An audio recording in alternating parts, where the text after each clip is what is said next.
What's your name? My name is Von Peavy.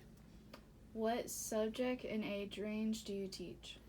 I teach AET 1113, which is Power 1 is the name of it. And I guess the range you talking about, like freshman, Like age range. age range. Well, now that's a good question. I would assume, anybody can take it. It's an open course. It's freshmen through seniors now, which could be 4 years since we got 4-year programs. So I'm assuming the age would be 18 to, I know I've had some 26, 27 years old, but that's kind of the, non-traditional student. Did you go to school for the job you have now? If so, how long were you in school for? Yes, I did. I decided when I was a senior in high school that I wanted to teach agriculture. I came to ABAC, spent my 2 years and 1/4 at ABAC because they invited me to take chemistry twice.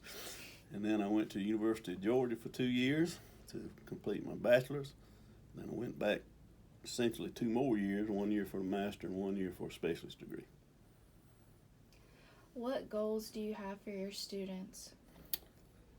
Goals? Well, that's a good question, and it really doesn't depend on the level. I've taught high school for 20 years and worked with State Department teaching teachers for 12, 14 years. But my goal is always the same, is for somebody, if you're going to be teaching, to learn something. Okay? And there's, I don't know if you're going to ask later on about the different ways to go about doing that, but different people learn in different ways.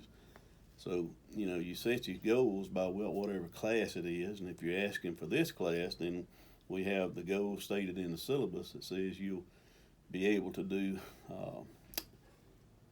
essentially entry-level work. Just know the basics of electric wiring, how to run electrical circuits, small engines, how to identify parts for small engines, troubleshoot them mainly, not necessarily repair, and tractor identification and safety and use of parts and things, and then welding and stick, MIG, and oxyacetylene cutting. So we would like for you to have, the basic ingredients for all that. That's a lot to do in 16 weeks. Why did you want to become a teacher? Well, that's a good question and been many times asked. My father was a teacher. My mother was a teacher. So therefore, here I am. I am a teacher. And you better watch what you say, because words out of my mouth when I was 16 years old, well, you ain't never going to see me teaching a class. But I enjoyed my ag classes, and I enjoyed my ag teachers. I had good ag teachers, and they influenced me to want to work in agriculture. And since I didn't live on a farm, that was my way of getting into the farm community and teaching ag. Do you follow a certain lesson plan? If so, what is it? Yes, ma'am. And my lesson plans. They're all on D2L, so they can be accessed. When I say they're mine, it's a compilation of everything I find everywhere else. I'm a good thief. If I go out and find somebody else's lesson plan that's, posted on YouTube or posted on any of the sites you can go to, and I find things I like, I'm constantly changing them. But you'll find, as you teach, you can't take anybody else's lesson plans and go straight with them. You got to take them and make them yours. So mine are a compilation of 40 years of teaching, and stealing some from other people, making some of my own, and making it right. But I try to make it available to all my students on D2L in the form of PowerPoints and handouts and supplemental materials, depending on how much you want to learn. How do you teach? Do you teach hands-on or lecture, and why? Yes, both. I'm a firm believer in hands-on.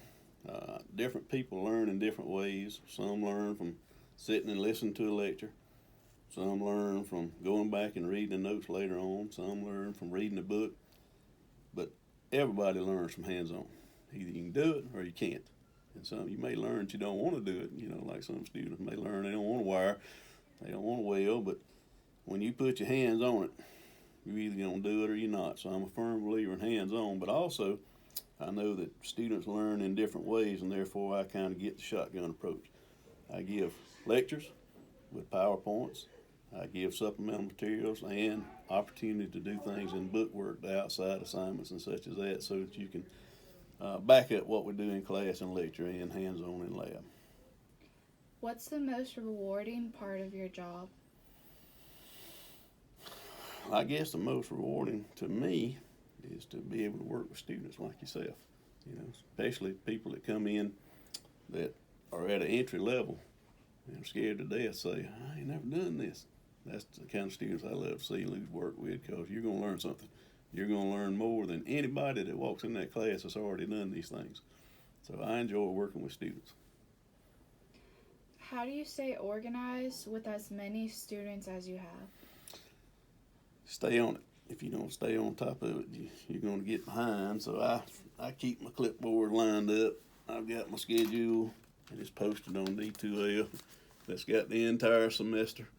It tells y'all what's supposed to be doing students, but it also tells me. I sit down with it every day like I just did this morning. And, well, I did last night and took a look, so what am I doing tomorrow? So I try to keep a schedule with everything listed. What would be your best advice for a future teacher? You talking about just any advice? Yeah, what would be like your advice that you would give to a student that's going to be in a teacher, that's going to be a future teacher?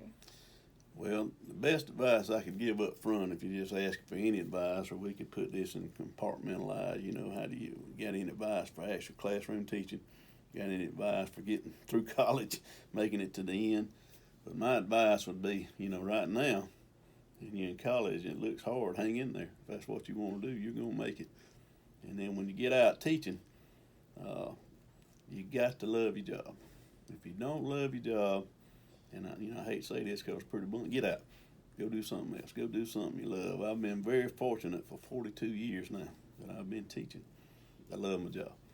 There's not a day that goes by. Now, I have those days when I go, why did I do that? But then most days, it's fun.